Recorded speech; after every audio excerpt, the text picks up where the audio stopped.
Hi, welcome to Overbox Guitar Tuition. So today's classic album inspection is Black Sabbath's fifth album, Sabbath Bloody Sabbath, released December the 1st, 1973. It's 50 years old today, and for many people this is their finest hour in the Osbourne era. Opens with the title track, 5 minutes and 45 seconds. I think what you notice with this is it's kind of got a cleaner sound. It feels like Iommi's guitar tracking is a bit tighter on it, although there's some tuning issues later on the left and right. And Ozzy's singing is really come on this record. He's singing ridiculously high on this, actually. He's showing real range. Also, I think you noticed that Bill Ward's drums aren't quite as punchy. I think the Roger Bain produced albums, the first three, certainly Master Reality, you can really hear the power of his snares, almost Bonham-esque. But on Volume 4, it gets kind of, when the band takes over production, that kind of changes. So that's not brought out quite as much, but you've still got like Geezer's bass, Tony's guitar, that interplay. But like I say, it's a little cleaner, it's a little more refined. The other thing about this is it has the kind of tempo changes and feel changes, but it feels like there's more structure, and there's actually a lot of tracks on this album have like 2 sections or 3 sections. Or sometimes they'll do section A, B, and then back to section A. But it's kind of quite defined. There's not a lot of choruses. It's just kind of structured sections. I think that adds to its kind of progressive nature.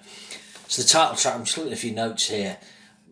Great riff, but probably what really stands out on this is the evil heavy riff that comes in at 3 minutes 20. I mean, it's still...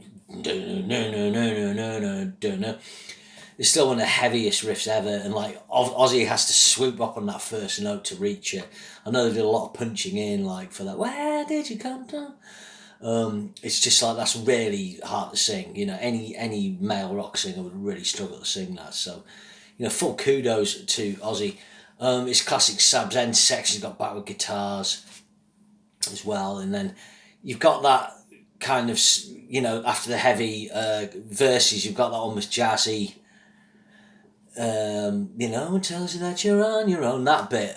Again, that's sort of the next album they do on the Symptom of the Universe. They'll kind of have that jazzy ending, and it's that light and shade thing that a lot of people forget with Sabbath. I think a lot of people just go to the Paranoid album. You know, it tends to be the default one. Oh, I want to check out Black Sabbath, I'll go to that, and it's not as interesting, that record, you know.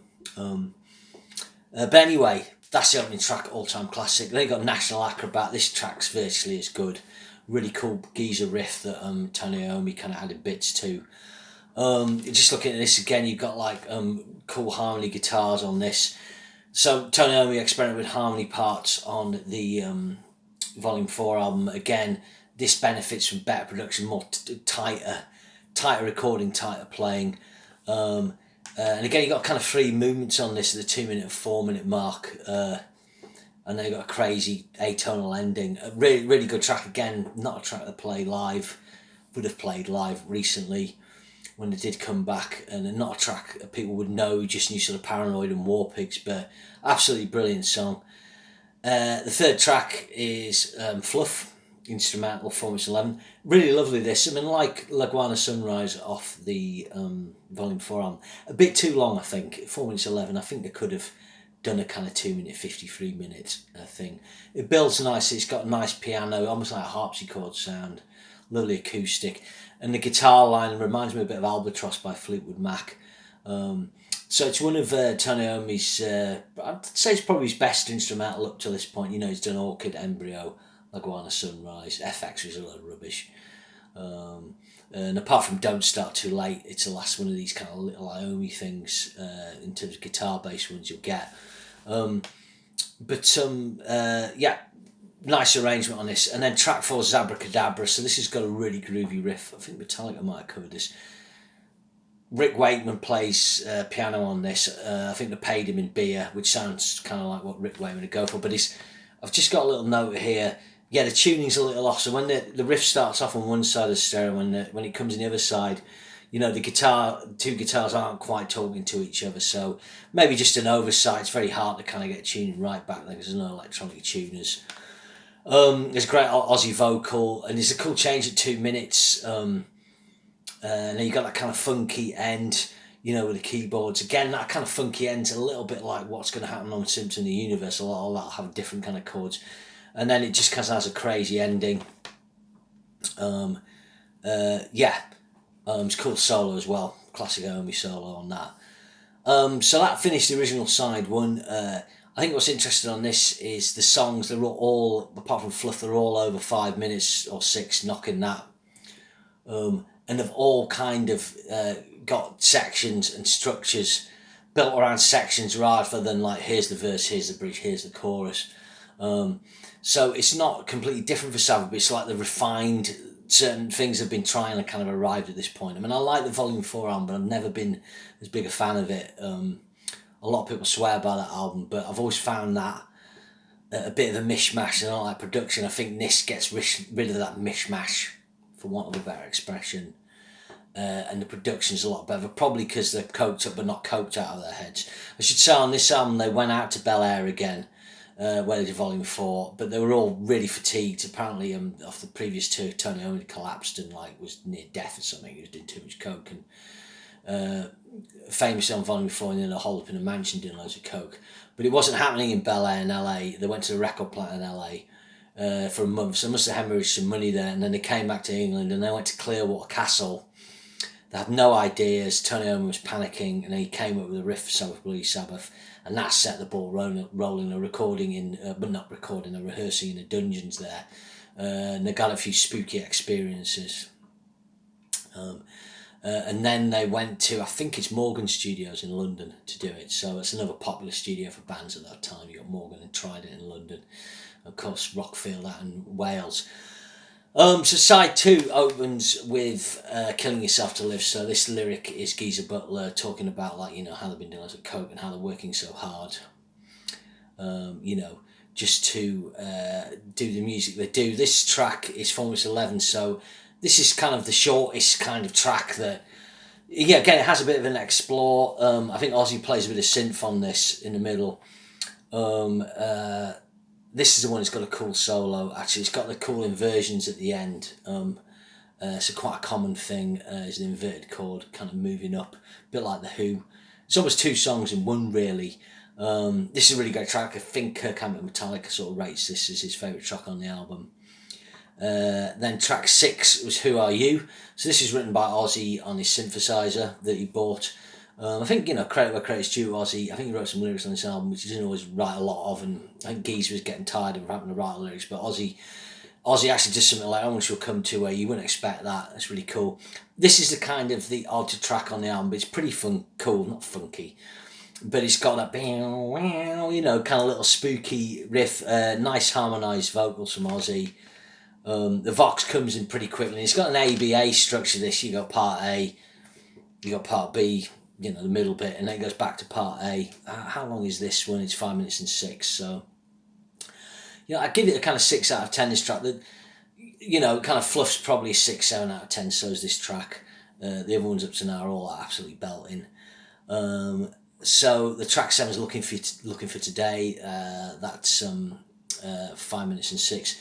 I've just realised I made a mistake there. Killing Yourself to Live's 5 minutes and 41. It's Who Are You that's 4 minutes and 11. Apologies. So yeah, Who Are You is actually a bit of a shorter track, the shortest straight track on the album apart from Fluff. So yeah, Looking for Today, 5 minutes and 6. It's more catchy, this. Again, you've got that kind of catchy riff coming in, but it's got that acoustic chorus with the flute, which is interesting. Again, sort of that kind of, like Jethro Tull used the flute, I think they'd used it on Solitude.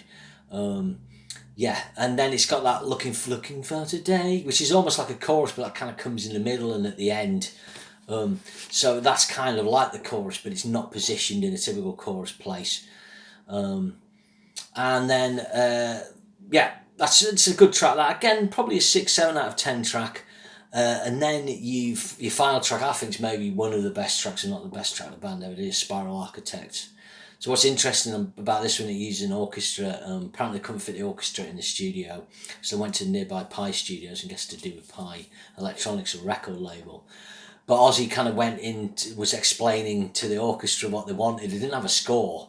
The guy, I'm trying to look for the guy's name who did the scoring. Apologies. I've lost it in my notes there. Will Malone, I've just seen it. There we go. So this guy called Will Malone, but Ozzy just apparently was just kind of, gesticulating like a mad conductor, but he managed to get across what the band wanted. And that was what goes down, I'm guessing, or was interpreted by the arranger, conductor. Really great track, almost rock opera-ish, kind of reminds me of The Who. That great picked intro, starts off in D minor, that Iommi does, and then that da da da da da da, which it's got that Who sort of vibe to me.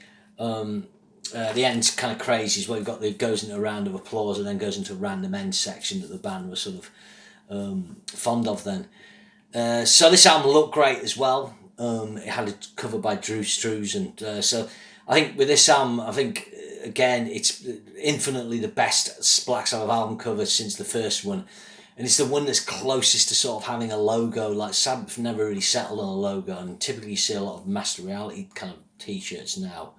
But I think if you look at the album cover for this has the most kind of metal branding with the zigzaggy sort of logo. So yes, so Drew Struz, and you'll have seen his work. He did the Indiana Jones posters, and Back to the Future. He's a great illustrator. I'm not sure if he did the Star Wars ones or not, but he's really famous for those Spielberg posters, and he did this. I think he did Welcome to My Nightmare, Alice Cooper as well.